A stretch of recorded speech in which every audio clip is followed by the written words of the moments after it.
Hi friends, welcome to cricket 360. இன்னைக்கு தமிழ்நாட்டை சேர்ந்த ஒருத்தர் வந்து மதுரை கலெக்டர்கிட்டையும் தமிழ்நாடு டிஜிபி கிட்டையும் வந்து ட்ரீம் லெவன் நிறுவனம் வந்து மோசடி செய்து யூசர்ஸை ஏமாத்துறாங்க அப்படிங்கிற மாதிரியான ஒரு புகாரை கொடுத்துருக்காரு.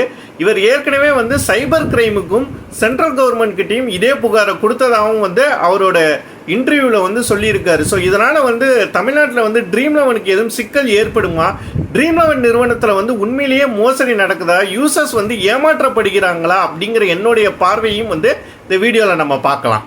அவர் அந்த புகாரில் வந்து முக்கியமாக குறிப்பிடுற விஷயம் பார்த்தீங்கன்னா வந்து நிறைய யூசர்ஸ் வந்து ட்ரீம் லெவன் நிறுவனத்தையே வந்து சேர்ந்தவங்க. அவங்க வந்து ஆல்மோஸ்ட் எல்லா கான்டெஸ்ட்டுமே விளையாடுறாங்க, ஏகப்பட்ட கான்டெஸ்ட் விளையாடுறாங்க. கிட்டத்தட்ட 1,00,000 கான்டெஸ்ட்டுக்கு மேலேயே வந்து ட்ரீம் லெவனில் வந்து அவங்க விளையாடி இருக்காங்க. இதனால வந்து ட்ரீம் லெவன் நிறுவனமே வந்து யூசர்ஸோட வின்னிங்ஸ் எடுத்துக்கிற மாதிரி வந்து அவர் புகாரில் வந்து குறிப்பிடுறாரு. ஒரு யூசர் வந்து ஒரு மேட்சுக்கு வந்து 2000 கான்டெஸ்ட் வரைக்கும் விளையாடலான்னு வந்து ஒரு புது ரூலை வந்து ரீசெண்டாக வந்து ட்ரீம் லெவன் கொண்டு வந்திருக்காங்க. இந்த நிறைய கான்டெஸ்ட் விளையாடுற யூசர்ஸ்லாம் வந்து ட்ரீம் லெவன் நிறுவனத்தை சேர்ந்தவங்களா, இதனால எதுவும் மோசடி நடக்குதா, இப்போ இந்த புகார்னால வந்து எதுவும் சிக்கல் இருக்கா அப்படிங்கிறத பற்றி நம்ம டீட்டெயிலாக பார்ப்போம். ஓகே, இந்த நிறைய கான்டெஸ்ட் விளையாடுறவங்க வந்து ட்ரீம் லெவன் நிறுவனத்தை சேர்ந்தவங்களா, அப்படி நிறைய கான்டெஸ்ட் வந்து ஒரு யூசர்னால விளையாட முடியுமா அப்படின்னு நம்ம ஃபஸ்ட்டு பார்ப்போம். இந்த நிறைய கான்டெஸ்ட் விளையாடுறவங்க வந்து ட்ரீம் லெவன் எம்ப்ளாயீஸாங்கிறதுக்கு வந்து உறுதியாக நம்மளால் சொல்ல முடியாது. பட் எனக்கு தெரிஞ்ச ட்ரீம் லெவன் எம்ப்ளாயீஸ் இல்லாத நிறைய பேரே வந்து ஒரு மேட்சுக்கே வந்து கிட்டத்தட்ட 800 கான்டெஸ்ட்லாம் சேர்ந்தவங்க நிறைய பேரை நான் பார்த்துருக்கேன். நிறைய ஃபேமஸ் வந்து யூடியூபர்ஸ் அபவுட் வந்து ட்ரீம் லெவன் இன்ஃப்ளூயன்சர்ஸ்ன்னு ஒரு சில பேர் இருக்காங்க. அவங்க நேமை நான் குறிப்பிட விரும்பல. நீங்கள் வந்து அவங்களோட ஆட்ஸ் எல்லாம் கூட யூடியூப்பில் பார்த்துருக்கலாம், இன்ஸ்டாகிராமில் பார்த்துருக்கலாம், ட்விட்டரில் கூட பார்த்துருக்கலாம். ட்ரீம் லெவனில் நான் இவ்வளோ ஜெயிச்சேன், சில கார்ட்ஸ்லாம் வாங்கினேன்னு கூட நிறைய வீடியோஸ் போட்டிருப்பாங்க. பட் அவங்களாம் பார்த்தீங்கன்னா ட்ரீம் லெவன் நிறுவனத்தை சேர்ந்தவங்க மாதிரி தெரியல. பட் அவங்களாம் பார்த்தீங்கன்னா நிறைய ஒரே மேட்சுக்கே வந்து லட்சக்கணக்கில் பணம் போட்டு நிறைய கான்டெஸ்ட்டை விளையாடுற ஒரு சில பேர் இருக்க தான் செய்கிறாங்க. அதுவும் பர்டிகுலர்லி நார்த் இந்தியாவிலலாம் பார்த்தீங்கன்னா வந்து நிறைய பணக்காரங்க வந்து இந்த கேமுக்கு வந்து ஒரு அடிக்ட் ஆகி வந்து நிறைய காசு போட்டு விளையாடுறது வந்து ஒரு வாடிக்கையாக தான் இருக்குது. ஸோ நிறைய கான்டெஸ்ட் விளையாடுறதுனால மட்டுமே வந்து அவங்க வந்து ட்ரீம் லெவன் நிறுவனத்தை சேர்ந்தவங்க அப்படின்னு வந்து உறுதியாக சொல்ல முடியாது. அட் த சேம் டைம் வந்து ட்ரீம் லெவன் நிறுவனத்தை சேர்ந்த எம்ப்ளாயீஸ்லாம் வந்து விளையாடுறாங்களா இல்லையாங்கிறதையும் வந்து ஸ்டாட்டிஸ்டிக்கலி நம்மளை ப்ரூவ் பண்ண முடியாது. பட் ட்ரீம் லெவன் நிறுவனம் என்ன சொல்லுதுன்னா, எங்கள் எம்ப்ளாயீஸ் யாரும் வந்து கான்டெஸ்ட்டில் சேரக்கூடாது அப்படிங்கிற மாதிரி ரூல் போட்டு தான் வந்து அவங்கள நாங்கள் எம்ப்ளாயே பண்ணுறோம் அப்படிங்கிறாங்க. ஸோ ஸ்டாட்டிஸ்டிக்கலி வந்து நம்ம வந்து இதெல்லாம் ப்ரூவ் பண்ணுறதுங்கிறது வந்து சாத்தியம் இல்லாத ஒரு விஷயம்தான். நெக்ஸ்ட் வந்து அந்த புகாரில் வந்து ஒரு ஸ்மால் லீக்ஸில் கூட இந்த மோசடி நடக்குது, வின்னிங்ஸில் வந்து மோசடி நடக்குதுன்னு சொல்லியிருக்காரு. மெகா லீகை பற்றி நம்ம பின்னாடி பார்ப்போம். இந்த ஸ்மால் லீக்ஸ் அண்ட் வந்து ஹெட் டு ஹெட்லலாம் வந்து மோசடி செய்யறதுக்கான வாய்ப்புகள் இருக்கா அப்படிங்கிறத பார்ப்போம். இது எனக்கு தெரிஞ்ச பாயிண்ட் தான். சில பேர் வந்து இந்த ஒப்பீனியன்லேருந்து வேரி ஆகிறதுக்கும் வாய்ப்பு இருக்குது. ஜெனரலாக வந்து இந்த ஸ்மால் லீக் ஹெட் டு ஹெட்டில் வந்து மோசடி நடப்பதுக்கான சான்சஸ் வந்து கம்மின்னு சொல்லி தான் நான் ஃபீல் பண்ணுறேன். அதுக்கான காரணம் என்னன்னா வந்து ஹெட் டு ஹெட் ரெக்கார்ட்லாம் வந்து பார்த்தீங்கன்னா அந்த ஃபர்ஸ்ட் பால் போட்ட உடனேவே வந்து ஆப்போனண்டோட டீமை நம்ம டவுன்லோட் பண்ணிடலாம், ஸ்க்ரீன்ஷாட்டும் எடுத்துடலாம். அதுக்கப்புறம் அந்த டீமை வந்து அவங்க மாற்ற முடியவே முடியாது. ஸோ 2 டீமையும் வந்து கம்பேர் பண்ணி பார்த்து நம்ம ஈஸியாக ட்ராக் பண்ணலாம். லைவ்ல வந்து நம்ம ஈஸியாக ட்ராக் பண்ணலாம், அவங்க எவ்வளோ பாயிண்ட் ஸ்கோர் பண்ணுறாங்க, நம்ம எவ்வளோ பாயிண்ட் ஸ்கோர் பண்ணுறோங்கிறது. ஸோ அப்படி நம்ம அவ்வளோ ட்ராக் பண்ண போகும்போது அதில் மோசடி செய்ய முடியுமா அப்படிங்கிற வந்து ஒரு கேள்வி இருக்குதான்.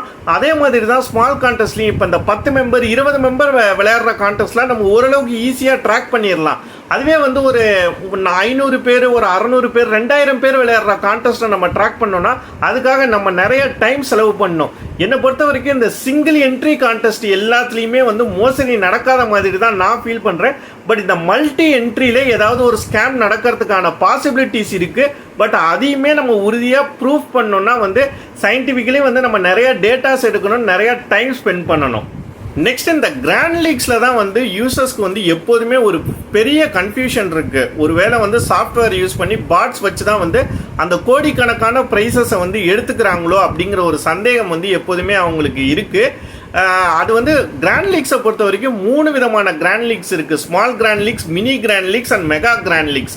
இந்த ஸ்மால் கிராண்ட் லீக்ஸ் வந்து நானே கூட ஜெயிச்சிருக்கேன், எனக்கு தெரிஞ்ச ஒரு சில பேரும் ஜெயிச்சிருக்காங்க. பட் அதில் வந்து பார்த்தீங்கன்னா வந்து கோடிக்கணக்கிலேயே இல்லை பல லட்சம் ரூபாயெல்லாம் அதில் நம்ம ஜெயிக்க முடியாது. ஓரளவுக்கு ஆயிரக்கணக்கான ரூபாய் ஜெயிக்கலாம். ஒரு சில பேருக்கு லக் இருந்ததுன்னா ஒரு சில அந்த ஸ்மால் கிராண்ட் லீக்ல வந்து அந்த 1 lakh 2 lakh அப்படிங்கிற வந்து ப்ரைஸஸ் ஜெயிக்கலாம். பட் மேக்ஸிமம் பார்த்தீங்கன்னா அதில் வந்து இந்த 10,000 20,000 50,000 இந்த மாதிரியான ப்ரைஸஸ் தான் வந்து இந்த ஸ்மால் கிராண்ட் லீக்ஸில் இது எனக்கு தெரிஞ்ச வந்து ஒரு சில யூசர்ஸ் வந்து ஜெயிச்சிருக்காங்க.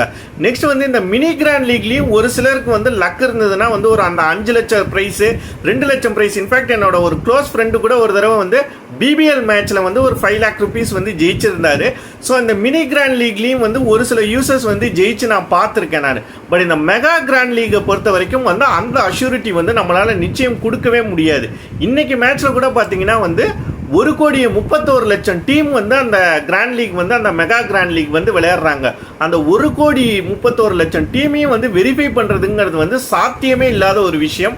அவங்க நிச்சயம் வந்து ஒரு பிடிஎஃப்ல கொடுக்குறாங்க, நீங்கள் வந்து டீம்ஸ் எல்லாம் வெரிஃபை பண்ணிக்கோங்கன்னு. பட் அதெல்லாம் வெரிஃபை பண்ணணும்னா எவ்வளோ டைம் ஆகும், எவ்வளோ டேட்டாஸ் கலெக்ட் பண்ணணும், எவ்வளோ துல்லியமாக இருக்கும் அப்படிங்கிறதெல்லாம் வந்து ஒரு சந்தேகத்துக்குரியதான். இந்த மெகா கிராண்ட் லீக்ல இருக்கிற இன்னொரு சந்தேகம் என்ன அப்படின்னு சொல்லி நம்ம பார்த்தோம்னா வந்து நமக்கு தெரிஞ்சவங்களோ நம்மளோ இல்லை நமக்கு தெரிஞ்சவங்களோ இல்லை நம்ம சுற்றி இருக்கிற நிறைய பேர் வந்து இந்த மெகா கிராண்ட் லீக் ஜெயிச்ச மாதிரி வந்து யாருமே கேள்விப்பட்டதே கிடையாது. இன்ஃபேக்ட் வந்து ட்ரீம் 11 நிறுவனமே ஒரு மேட்சுக்கும் வந்து அந்த ஆப்லேயே யார் அந்த 1 கோடி ரூபா 3 கோடி ரூபா ஜெயிக்கிறாங்கிறதெல்லாம் மென்ஷன் பண்ணுறாங்க. அதில் சில யூசர்ஸ்லாம் பார்த்தீங்கன்னா வந்து ரொம்ப ரொம்ப கம்மியான மேட்சஸ் தான் விளையாடி இருப்பாங்க. 10 மேட்ச் விளையாடி இருப்பாங்க, சில பேர் 100 மேட்ச் தான் விளையாடி இருப்பாங்க, சில பேர் பல வருஷமாக கிட்டத்தட்ட 7-8 வருஷமாக அந்த ப்ரொஃபைல் இருக்கும். பார்த்தீங்கன்னா வந்து 50 மேட்ச் 60 கான்டெஸ்ட் இந்த மாதிரி தான் விளையாடி இருப்பாங்க. இதனால தான் யூசர்ஸ்க்கு வந்து அந்த மெகா கிராண்ட் லீக்ல ஒரு சந்தேகம் இருக்கு. இந்த மெகா கிராண்ட் லீக்ஸ்ல வந்து இன்னொரு விஷயமும் இருக்கு. அதை வச்சு யோசிக்க போகும்போது வந்து ஏன் வந்து அந்த வெறும் 3 கோடி ரூபா பிரைஸ்க்காக வந்து ட்ரீம் 11 நிறுவனம் வந்து மோசடி செய்யணும் அப்படின்னு தோணும். அது என்னன்னு பார்த்தீங்கன்னா வந்து கிட்டத்தட்ட 1,31,00,000 டீம் வந்து விளையாடுதுன்னு வச்சுக்கோங்க. டோட்டல் கான்டெஸ்ட் ஃபீ பார்த்தீங்கன்னா வந்து கிட்டத்தட்ட 77 கோடி போகுது. பட் ப்ரைஸ் பூல் பார்த்தீங்கன்னா 55 crores தான். இதில் 22 crores வந்து பார்த்தீங்கன்னா கமிஷனாக மட்டுமே வந்து ட்ரீம் 11 நிறுவனம் எடுக்கிறாங்க. அதில் அஃப்கோர்ஸ் அவங்களும் வந்து ஜிஎஸ்டி போன்ற விஷயங்கள் வந்து கட்டணும். பட் அதையும் மீறி எப்படி பார்த்தாலும் அந்த ஒரு மெகா கான்டெஸ்ட்டில் மட்டும் அவங்களுக்கு எனக்கு தெரிஞ்ச வகையில் வந்து ஒரு 10 to 12 கோடி ரூபாவது வந்து லாபம் வரும் அப்படிங்கிறதான் நான் சொல்கிறேன். இது வந்து ஒரு மெகா லீகுக்கு. இதே மாதிரி ஒரு மேட்சுக்கு வந்து பார்த்தீங்கன்னா 2-3 மெகா லீகு, சில mini leagues, mini grand leagues, சில ஸ்மால் கிராண்ட் லீக்ஸ்ன்னு வந்து அவங்க இது பண்ணுறாங்க. எல்லா இதுலேயுமே பார்த்தீங்கன்னா அந்த ப்ரைஸ் பூலை விட அவங்களோட கமிஷன் வந்து கொஞ்சம் அதிகமாக தான் இருக்குது. கிட்டத்தட்ட 22 கோடி கமிஷன் எடுக்கிறவங்க வெறும் ஒரு 3 கோடிக்காக வந்து சில தகடு திட்டம் செய்வாங்களா அப்படிங்கிறதும் வந்து ஒரு யோசனையாக தான் இருக்குது. பட் எகைன் நான் சொல்கிறேன், அது வந்து அக்யூரேட்டாக வந்து ரொம்ப க்ளீனாக அவங்க வந்து அந்த மெகா கிராண்ட் லீக்ஸை ரன் பண்ணுறாங்கன்னு சொல்ல முடியாது. ஸ்கேமிங் நடக்குதுங்கிறதையும் நம்மளால் வந்து அவ்வளோ எளிதில் ப்ரூவ் பண்ண முடியாது. எல்லாமே ஒரு நம்பிக்கையின் பேரில் தான் விளையாண்டுட்டு இருக்காங்க. என்னை பொறுத்த வரைக்கும் இது எல்லாமே வந்து ஒரு லக் அப்படின்னு தான் நான் சொல்வேன். மெகா கிராண்ட் லீக்ஸை பொறுத்த வரைக்கும் அது நிச்சயம் லக் தான். மினி கிராண்ட் லீக்காக இருந்தாலும் சரி, ஸ்மால் கிராண்ட் லீக்காக இருந்தாலும் சரி. ஏன்னா ஹெட்டுங்கிறது வந்து 2 டீமில் ஒரு டீம் ஜெயிக்குது. 10 மெம்பர் கான்டெஸ்ட்டில் 10 பேரில் வந்து ஒரு 5 பேர் ஜெயிக்கிறாங்க, இல்லை ஒருத்தர் ஜெயிக்கிறாங்க. ஒரு 100 டீம் வரைக்கும் பார்த்தீங்கன்னா வந்து காம்பினேஷன்ஸ் கம்மியாக இருக்குது. எப்போ வந்து காம்பினேஷன்ஸ் கம்மியோ அப்போ நம்மளோட வின்னிங் ப்ராபபிலிட்டி வந்து ரொம்ப அதிகம். கிட்டத்தட்ட 1,31,00,000 வந்து நம்ம மிஞ்சி போனால் 20 டீம் எடுக்கலாம். நம்ம 20 டீம் காம்படிட் பண்ணி வந்து அந்த 3 கோடி ஜெயிக்கிறதுங்கிறது வந்து நிச்சயம் லக் இருந்தால் மட்டும்தான் முடியும். ஸோ என்னை பொறுத்த வரைக்கும் இது எல்லாத்தையும் தாண்டி வந்து ஒரு லக் விஷயமாக தான் வந்து நான் பார்க்குறேன்.